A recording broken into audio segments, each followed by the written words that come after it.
Voilà, bonjour à tout le monde et bienvenue. Je me présente, je m'appelle Caterina Reviglio et comme mon dit accent est clair, je suis d'origine italienne. Je suis née à Turin, mais j'habite la principauté de Monaco depuis 20 ans.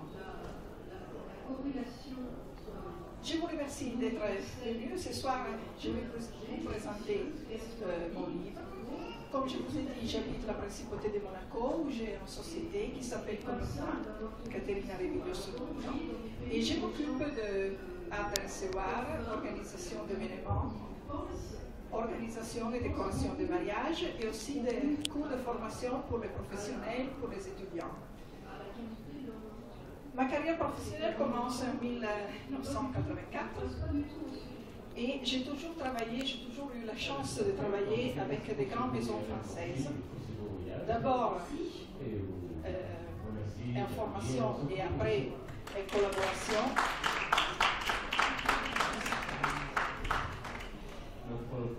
Avec des maisons importantes comme Hermès, Saint-Louis, Baccarat. Et avec eux, j'ai organisé des événements, soit pour le lancement de nouveaux produits, soit pour des réceptions privées. Ma profession, l'art de recevoir, est aussi ma passion, et c'est été la passion qui m'a guidée pendant la réalisation de mon livre. Mon livre s'appelle Madame est servie, et Madame est servie, c'est la phrase que le personnel des services disait aux maîtresses de maison quand la réception pouvait commencer. Et moi, j'ai choisi cette phrase parce que j'ai voulu inviter mes lecteurs en réception. Et surtout en réception fait exprès pour le partage, pour la convivialité et j'espère pour un moment de bonheur. Le livre, en effet, est conçu comme une réception et il est composé de 5 parties. La première partie est dédiée à l'histoire de l'art de recevoir. On commence par le Moyen-Âge et c'est le premier moment où on a des règles de bonne manière et des règles de savoir-vivre qui sont écrites. Donc les réceptions du Moyen-Âge étaient des réceptions très essentielles, mais il y avait déjà des rituels bien précis. Et après, le même rituel devient beaucoup plus important, beaucoup plus fastueux, à la cour de Médicis et dans les cours de la Renaissance italienne. Caterina de Medici, Catherine de Médicis, représente, c'est très important parce qu'elle représente le passage entre les cours italiens de la Renaissance et la cour française. Pendant les réceptions de la Renaissance, il y avait déjà des réalisations et des décorations vraiment très importantes. Vous pensez que même Leonardo da Vinci a organisé et décoré des réceptions. Donc, pour vous dire les niveaux de qualité. Et après, il y avait, avec la domination de Médicis, déjà une hiérarchie bien précise qui est restée la même hiérarchie à la Cour de France. En effet, à la Cour de France, ça s'appelait les officiers de bouche. Donc on avait, à partir du maître de maison jusqu'à le cuisinier, il y avait vraiment des rôles bien précis qui sont restés. Et la Cour française a, hérédité cette hiérarchie et pour 2 siècles a dicté sa loi dans les réceptions. Donc pour 2 siècles, la cour française était vraiment la cour de référence pour les réceptions, pour disons, la décoration, le faste et même pour la cuisine qui était servie pendant la réception. Après le faste de la cour française, on passe au 19e siècle et là on a la bourgeoisie.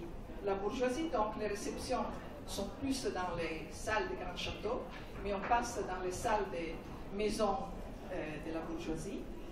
Et c'est à ce moment-là que le rôle de la maîtresse de maison est né.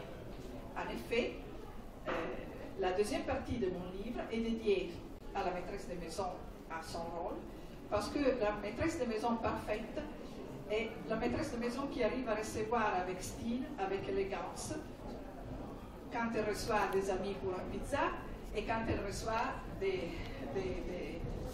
disons, elle a des hôtes vraiment pour des dîners, pour des réceptions très formelles. Donc le rôle de la maîtresse de maison est très très important. Et même le rôle de maître de maison, mais ça ferait partie du sujet d'un autre livre. Maintenant, le livre c'est pour la maîtresse de maison. Et non seulement, mais il y a même des règles et des bonnes manières pour les hôtes. Donc sur le livre, j'ai noté une série de règles et de notes pour les hôtes.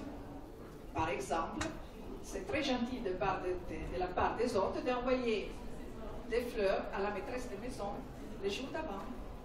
Comme ça, on évite à la maîtresse de maison d'aller chercher une vase pendant qu'elle a la tête avec l'apéritif, les cocktails, les enfants. Donc, envoyer les fleurs avant, c'est vraiment une petite gentillesse que c'est très très apprécié par la maîtresse de maison. La troisième partie est plutôt une partie applicative. Donc on a, vous verrez sur le livre, il y a vraiment l'explication de comment on place les assiettes, comment on place les verres, comment on place les couverts. Par exemple, en Italie, la serviette on la met à gauche, en France on la met à droite. Donc ce sont des petites curiosités, mais sont importantes parce que c'est un code différent, même s'il arrive disons de la même tradition, mais on a des différences entre les deux. La quatrième partie de mon livre est dédiée au symbolisme des couleurs.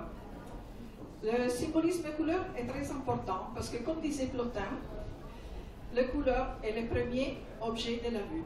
Donc, c'est-à-dire que quand vous dressez une table, avec les couleurs que vous choisissez pour votre table, vous envoyez des messages à vos hôtes. Dans le marketing, tout ça est vraiment très important.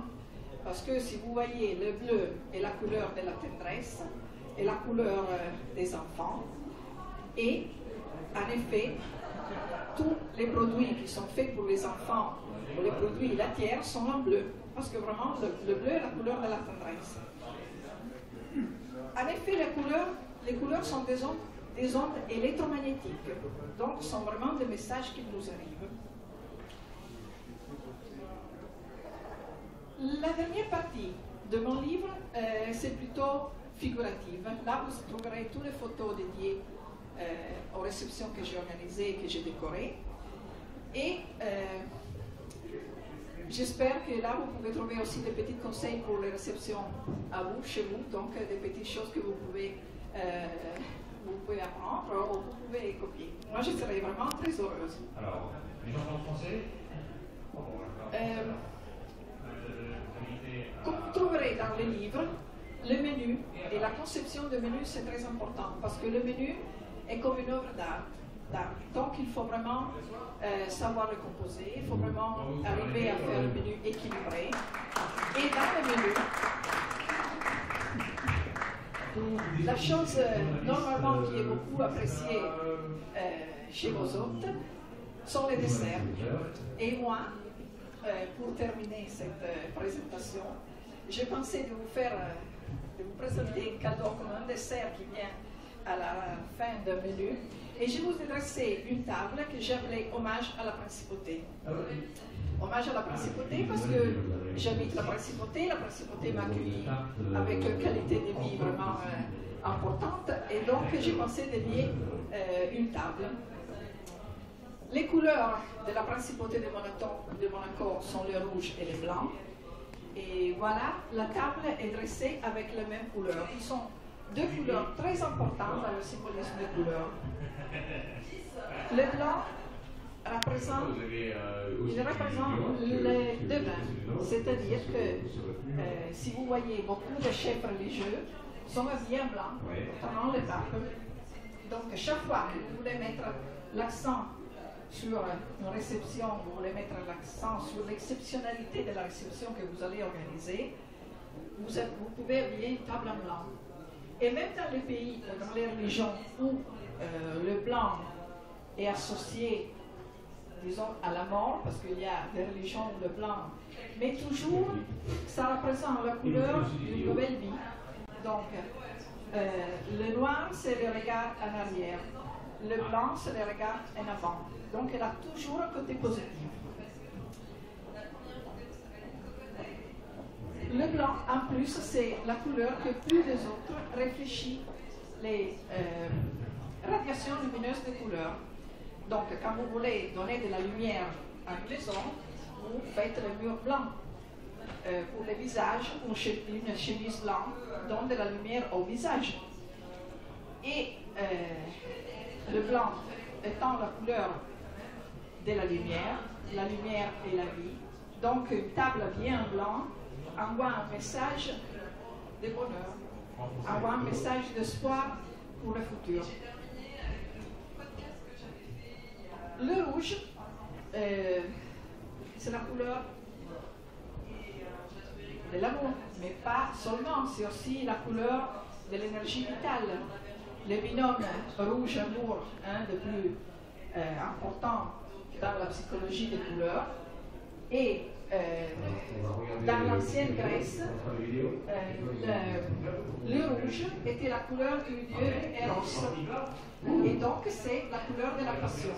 Chaque fois que vous voulez envoyer un message d'amour à vos autres et démontrer à eux que vous êtes heureux de l'accueillir, vous pouvez préparer une table en rouge ou avec des détails en rouge.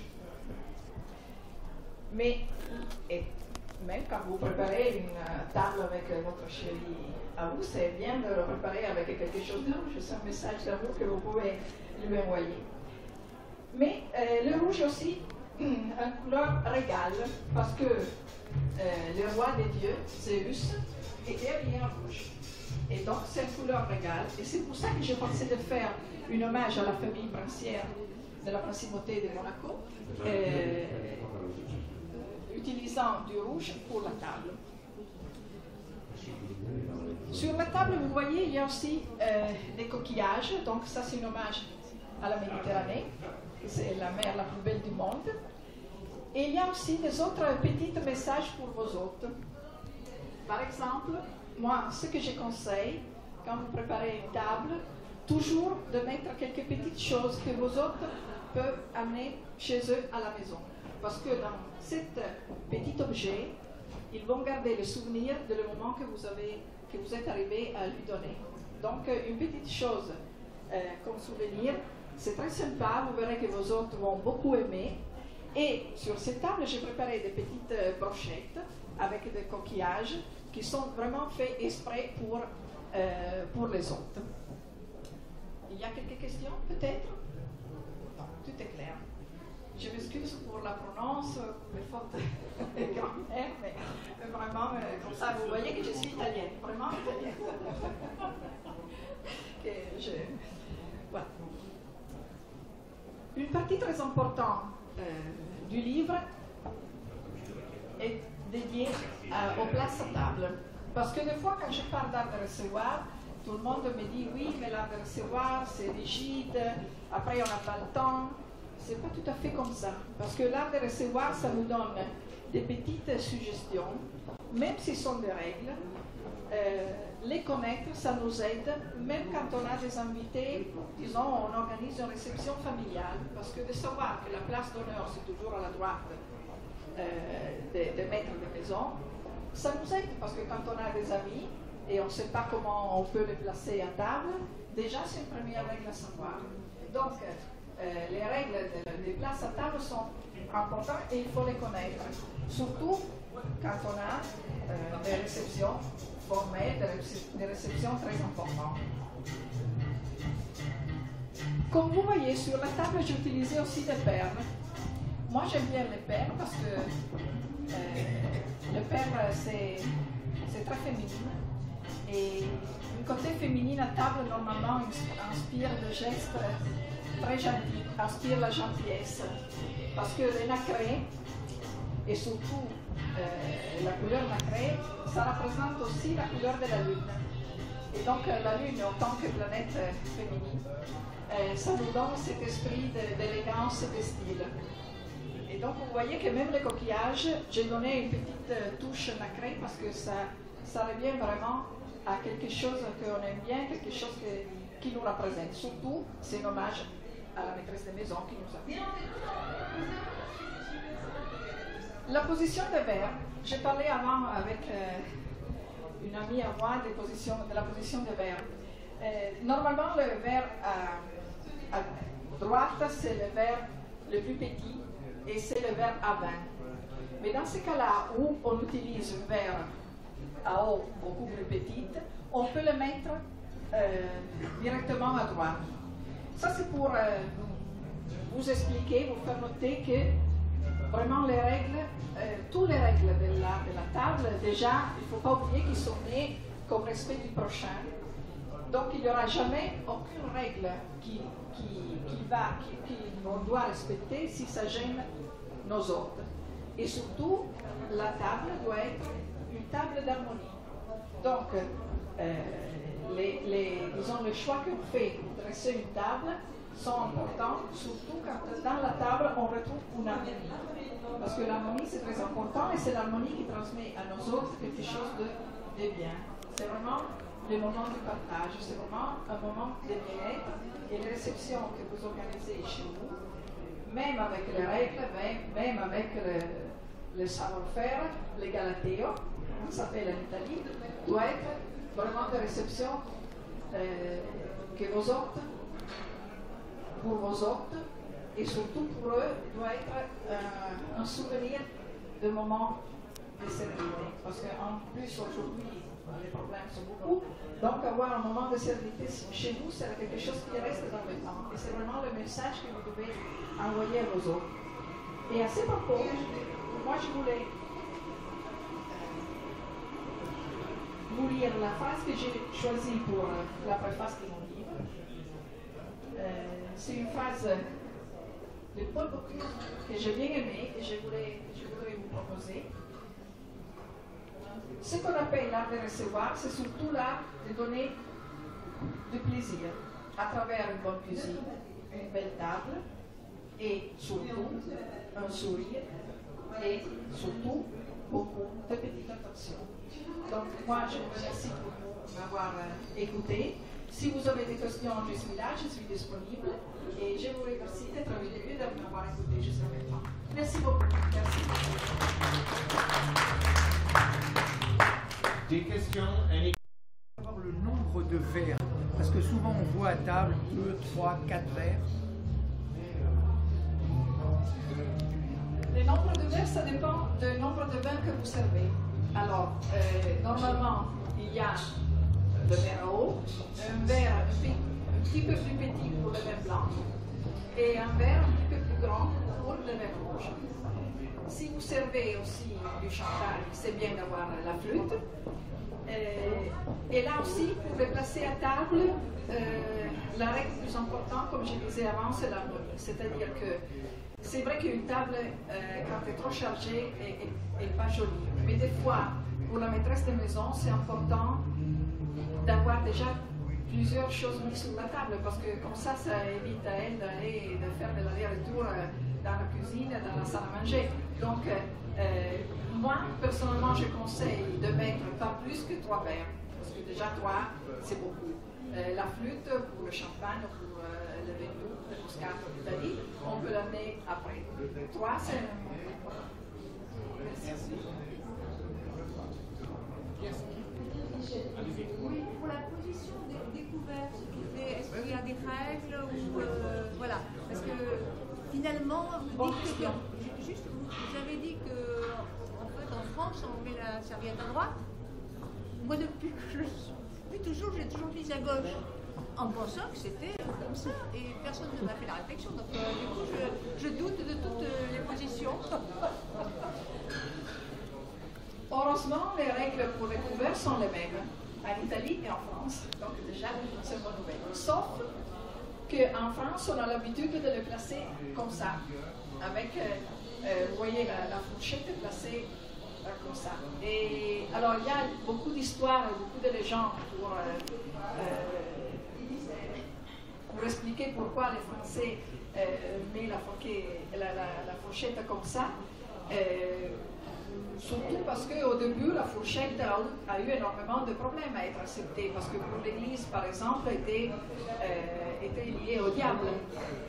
Et après, il y a des gens qui disent qu'il y avait quelqu'un de très important, qu'à un certain moment, il a battu sur la table et avec la partie pointue, il a eu des problèmes. Et donc, à partir de ce moment-là, les Français mettent la fourchette comme ça. Pour ce qui concerne la position, toujours la règle de la praticité, je voudrais dire. Parce que normalement, on a la fourchette à gauche et les couteaux à droite, et après, les autres sont mis dans l'ordre d'utilisation. C'est-à-dire que la première, si vous avez des escargots, vous aurez un premier la fourchette escargot, après pour les huîtres, tout ça. Donc, la règle, ça suffit vraiment de regarder le menu et on sait comment on peut utiliser les couverts à table. Moi, j'ai une question. Qui vous a appris tout cela? Est-ce que c'est une éducation familiale? Est-ce que c'est... Oui, il y a eu certainement un rôle très important de ma mère qui était passionnée. Mais surtout, moi je peux dire que j'ai eu la chance d'apprendre en France. Parce qu'en Italie, on a beaucoup de choses. On a le design, on a le style, on a l'élégance. Mais l'art de recevoir, c'est en France. Donc, chez les grandes maisons, comme je disais avant, Hermès, ils faisaient, avant de collaborer avec quelqu'un, la formation. Donc, l'art de recevoir, la décoration, les règles. Et moi, j'ai eu la chance de pouvoir profiter de ces moments. Deuxième question. Est-ce que vous pensez que ce savoir-faire se perd aujourd'hui dans la jeune génération?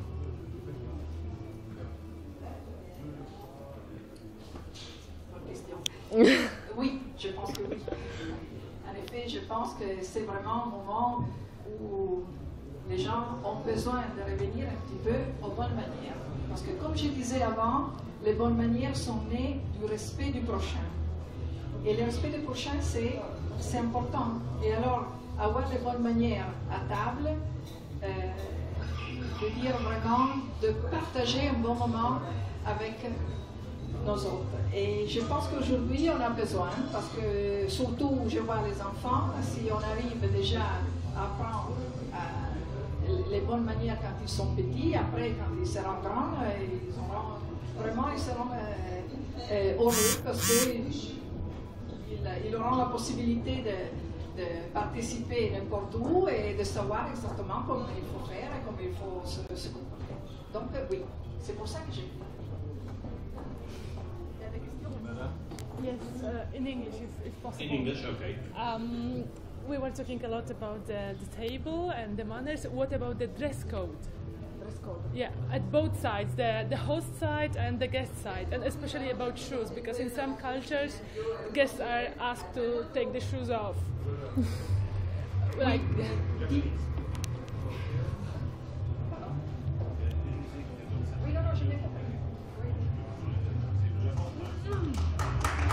Oui, c'est plutôt dans la culture des orientaux, la question des chaussures.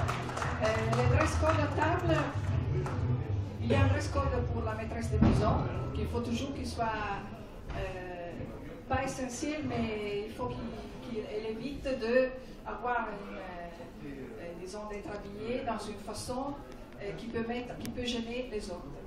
Surtout les autres femmes, parce qu'il y a toujours une petite rivalité.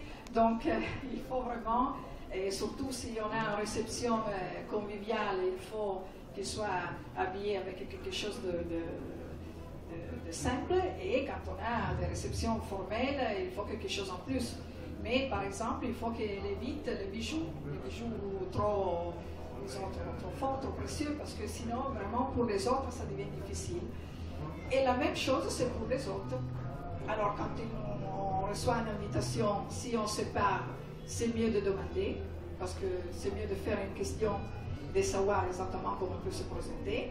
Et sinon, normalement, là aussi, c'est la règle du bon sens.